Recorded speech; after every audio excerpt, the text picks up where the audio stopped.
Summary of Milton Friedman, The Last Conservative, by Jennifer Burns, written and narrated by Janky Mind. Introduction. This book tells the story of Milton Friedman, a famous economist who believed in free markets and less government. He did a lot of research on different topics and helped start a new way of thinking in America. He was very important for the conservatives, but he also affected other people's views. Some people loved him and some people hated him. In 2020, when Joe Biden was running for president, he said that Milton Friedman was not in charge anymore. Who was this man who made people feel so strongly, even after he died? Milton Friedman was not very tall, and he wore glasses. He might not look like someone who would change the world. But he did. He had many ideas about how the economy should work. He made a big difference in how people thought about money and freedom.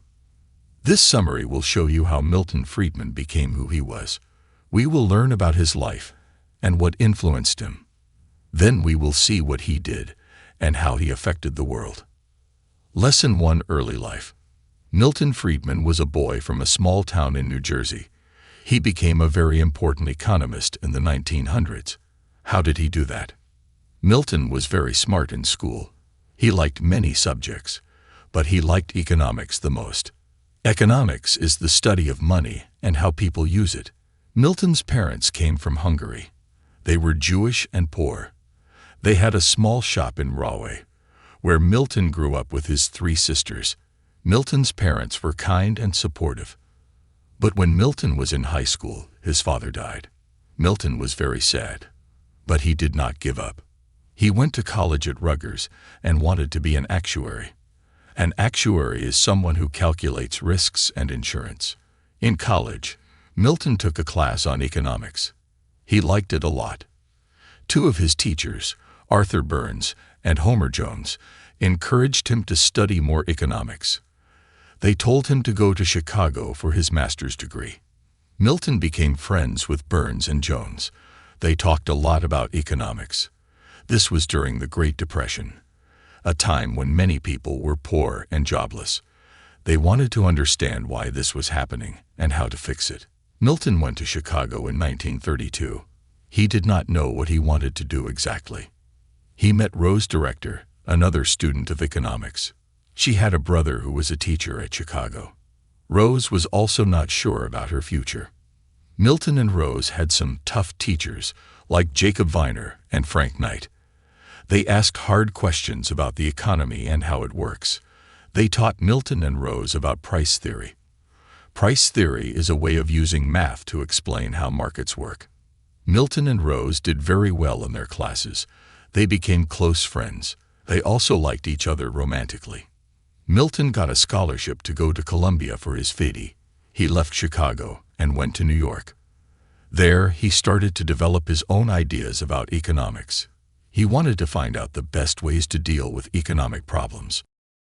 Lesson 2: Columbia, Washington, and beyond. Milton Friedman went to Columbia in 1933. He studied economics there.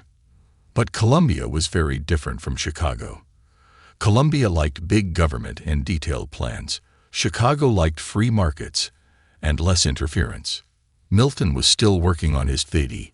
He got a job in Washington, D.C. He helped with a big survey on how families spent money. He was good at statistics. Simon Kuznets noticed him. He was a famous economist. Milton moved to New York and married Rose Director. She was his friend and partner in economics. Milton had some problems. His PhD research was about doctors. He said that the doctors group was making doctors scarce and rich. This made his bosses at the NBER angry. The NBER was a research center. They said Milton was too extreme. He wanted free markets for everything. Milton argued with the NBER. Meanwhile, economics changed. John Maynard Keynes wrote a new book. He said that the government should spend more money to help the economy. Many economists agreed with him, but Milton did not. He taught price theory at Chicago. He doubted that the economy had to go up and down. Milton got a chance to leave. He became a professor at Wisconsin. But he had more trouble there. The economics department was divided. Some people did not like Milton. They attacked him for his views on statistics. The dean supported Milton, but Milton decided to quit. Milton felt bad. He did not know what to do. He had to choose between working for the government or teaching. He also had a personal loss. Rose had a baby that died. Milton went to work for the Treasury. It was during the war. He had a great idea for testing weapons. He worked with Abraham Wald on sequential analysis. This made testing faster and cheaper. It helped the war effort. It also became an important tool for statistics. Milton did well in the government, but he still had not finished his PhD. He still fought with the NBER. They did not want to publish his research. It took him almost 10 years to win. He finally published his thesis. The war ended. Many soldiers came back. They went to college. Milton got a job as a teacher. Then he got a great opportunity. He could go back to Chicago. They had an opening for him. This was a turning point for Milton. He became a famous and influential economist. He had a new idea called monetarism. He challenged Keynesianism. He changed economics in the 1970s. Lesson 3. The Return to Chicago. Milton Friedman went back to Chicago. He met his old friends there. They were George Stigler, Alan Wallace, and Rose, his wife. They all liked Frank Knight's ideas. They did not like other ideas like institutionalism. Milton learned a lot at Chicago. He used price theory to solve social problems. He did not follow the popular ideas like institutionalism. He also made friends with other people who liked free markets. They had a common goal. They wanted to challenge the New Deal. The New Deal was a big government program by Franklin Roosevelt. One day in 1946, Milton saw Henry Simons. He was Milton's teacher and supporter. He helped Milton get a job at Chicago. Milton was happy to see him, but Simons was not well. He talked about killing himself. A few days later, he died. He took too many sleeping pills. Milton was very sad. He lost his friend and partner. He hoped to have a good time at Chicago, but he found a lot of problems there. Some people at the economics department liked Keynesianism.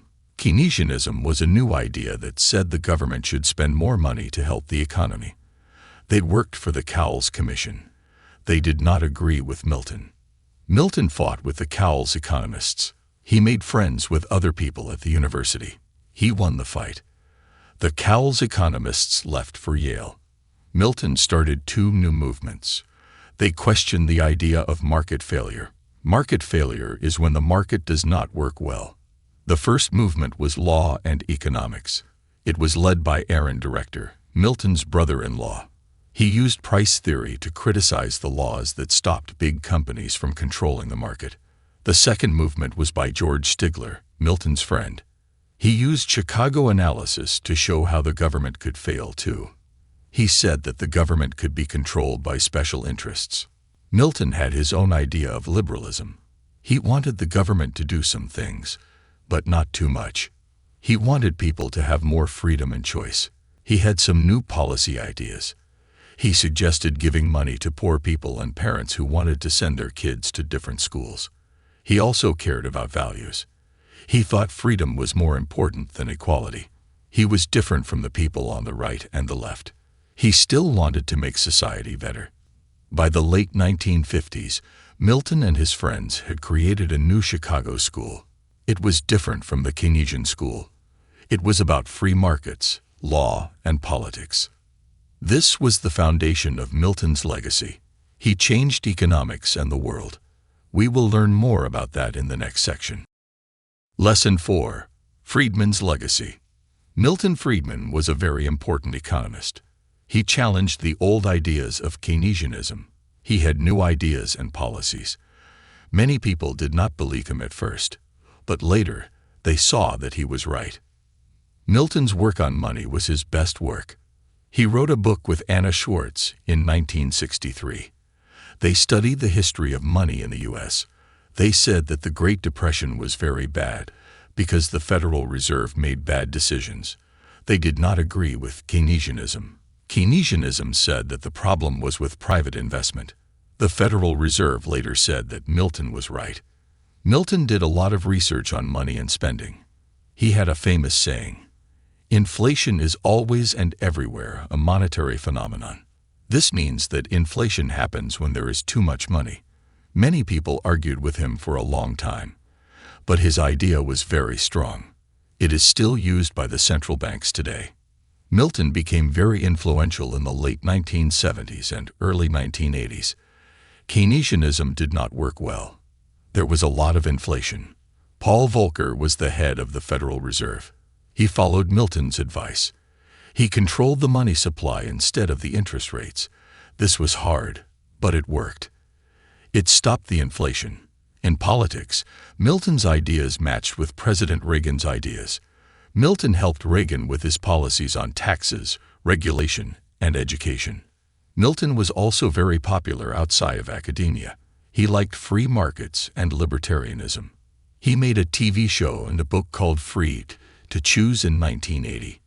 He told the people why the government should be small and the economy should be free. He had a new idea for helping the poor. He wanted to give them money instead of having many programs and agencies. This idea is similar to the idea of universal basic income today. Milton's ideas never went away. They came back during the COVID pandemic. The government and the central bank had to make big decisions. They had to think about Milton's ideas. Inflation also came back in 2021. It was not there for a long time. Some people said that Milton was right again. Milton was one of the best economic thinkers in history. He had many ideas and contributions. It does not matter if you agree with him or not. You have to respect his work and his impact. He was like his hero, Adam Smith. You can learn a lot from him. You have to understand his questions and theories. They are very important for the modern economy. Final summary. Milton Friedman was a very important economist. He worked for a long time. He changed how people think and act about the economy. Many people did not like his ideas at first. He wanted the market to be free and the government to be small. But later, more people agreed with him. Friedman helped people understand better some big problems like inflation and the Federal Reserve. The Federal Reserve is the bank of the U.S. Some people still disagree with him, but they have to learn from him. His ideas are very useful for the modern economy. This audiobook summary was brought to you by Janky Mind. We hope you enjoyed it.